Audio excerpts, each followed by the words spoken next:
Hello and welcome to Plug Live Television.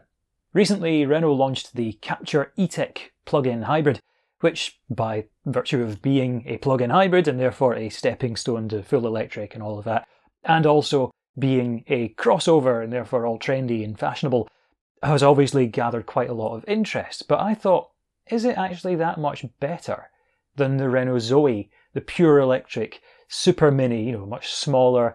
Surely that's only suitable for urban runs and all of this sort of stuff. So I thought I'm going to compare the tech specs of these two vehicles to see what the reality is. Renault, who make the most successful EV in Europe, the Zoe, recently launched the Captur E-Tech plug-in hybrid. This made me wonder why Renault has gone back to installing a petrol engine in their plug-in vehicles, so I decided to compare the tech specs to see if the Captur E-Tech was good value for money. Let's start with the dimensions. Many people assume that the fully electric Zoe is a super mini designed purely for city life, and that a crossover like the Captur E-Tech is a much larger vehicle that is designed to take on the great outdoors. However, when we compare the dimensions, this is not the case. In reality, like many other crossovers on the market, the Captur is a surprisingly small car. It's effectively just a Renault Clio on stilts. Comparing the dimensions of the Zoe and the Captur, we see that the Zoe is a slightly shorter and narrower vehicle, but not by much. The biggest surprise is in the height difference of these two vehicles. The Zoe is only 14mm shorter than the Captur crossover. To give you an idea of what 14mm looks like, here it is next to a 5p piece, the smallest British coin. No one's going to quibble over that height difference. The Zoe is more compact than the Captur in terms of length and width, but how efficiently do these vehicles make use of their external dimensions? Let's look at boot space. With the seats up, the Zoe Super Mini has a much bigger boot space than the Captur crossover, at 338 litres versus 261. In other words, the Captur has about a quarter less boot space than the Zoe. With the rear seats down, the gap closes slightly, but the Zoe still has a bigger boot at 1,225 litres, with the Captur's boot having almost 10% less capacity at 1,118 litres. It is therefore the Zoe that is more prepared for the great outdoors, with more room for all of your belongings. The next consideration is how you're going to get to the great outdoors to begin with. Let's consider electric range. The new Zoe can easily achieve a range in excess of 200 miles per charge, whilst the Captur struggles to achieve 30 miles per charge. On top of this, even if your journeys are always less than 30 miles and you always plug in the Captur, it still has a petrol engine that it has to periodically start up to prevent it from seizing up, even if the battery is full. So you'll always end up burning petrol to some extent.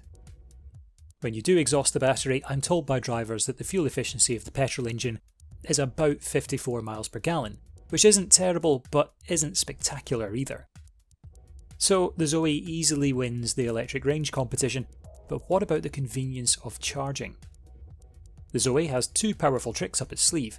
Firstly, it has a 22kW onboard charger, which will max out any destination charge point. This is a feature that is rare and highly valued amongst EVs, and for the first time the Zoe now has an option of a CCS port for 50kW DC rapid charging. See episode 16 of Plug Live Television for a more detailed explanation of electric vehicle charging formats if you're not familiar with them already. In comparison, the Captur only has a 3.7kW onboard charger, which adds range at a rate of about 11 miles per hour, taking 3 hours to provide 30 miles of range. Conversely, the Zoe can add 88 miles of range per hour when charging via AC, or 200 miles of range per hour when rapid charging using CCS. The convenience of these charging speeds cannot be underestimated and actually makes the Zoe particularly well suited to adventures out into the sticks. This is all well and good, but the Zoe is a pure electric vehicle with a much bigger battery, so surely it's more expensive. Not so.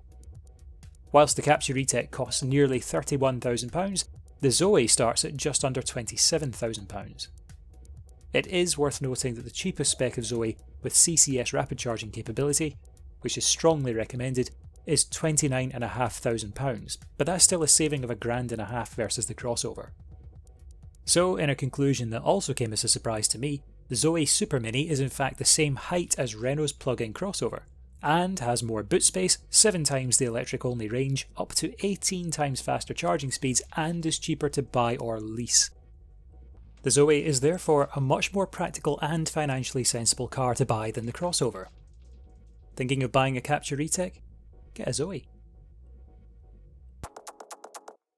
So there we have it, the Renault Zoe, which is allegedly just an urban runabout, just a super mini, is actually far from it. It's cavernous, it's got more boot space, and it's tall, it's just as tall, and it goes further on a charge, it's quicker to charge as well, cheaper to buy, and that also applies to PCPs, by the way. And yeah, it's amazing just how much of a sheep in wolf's clothing the Captur E-Tech actually is. It's way overpriced for what it is and under-spec'd, and it's basically just a Renault Clio on stilts. It's not giving you any more space. If anything, it's giving you less. In fact, it is giving you less space, less practicality, and more faff. So the Zoe's the way to go if you're looking at buying a Renault plug-in vehicle of some description.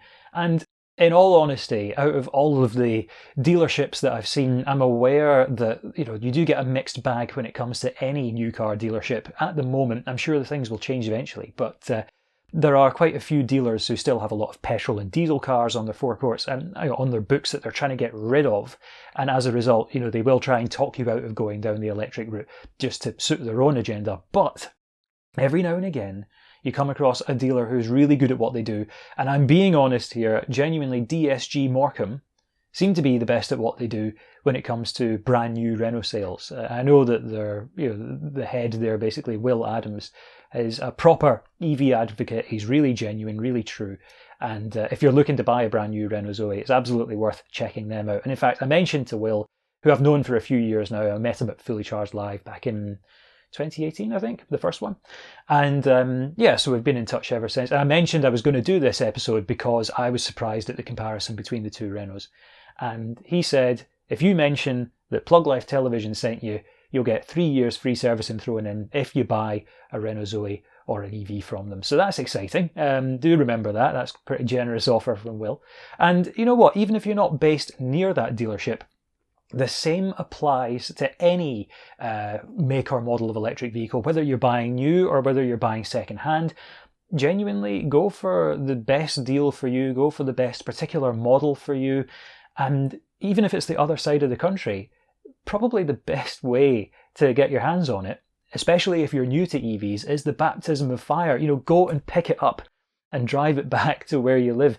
Prime example is my in-laws picked up a Mark 1 Hyundai Ioniq from Luton, and they drove it all the way up to Glasgow, and they were initially apprehensive about rapid charging and stuff, but they instantly got the hang of it. They've loved it ever since. They absolutely love that car. The fact that they've driven such a long distance, London up to Scotland, in an EV, they know they can go anywhere in that machine now. And absolutely the same would apply with a new Renault Zoe. If you did go down the DSG Morecambe route but don't live near them, it absolutely makes sense to do that, because the Zoe has about double the range of the Ioniq. So if my in-laws could do it in an Ioniq, you could absolutely do it in a Zoe. And whichever EV you go for, then, as I say, I just think that's a really neat strategy, because once you've got that anxiety out of the way, you realise just how capable and easy these machines are to drive.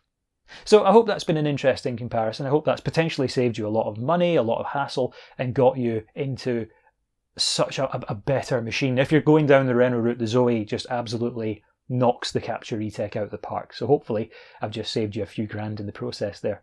See you again soon for another episode of Plug Live Television.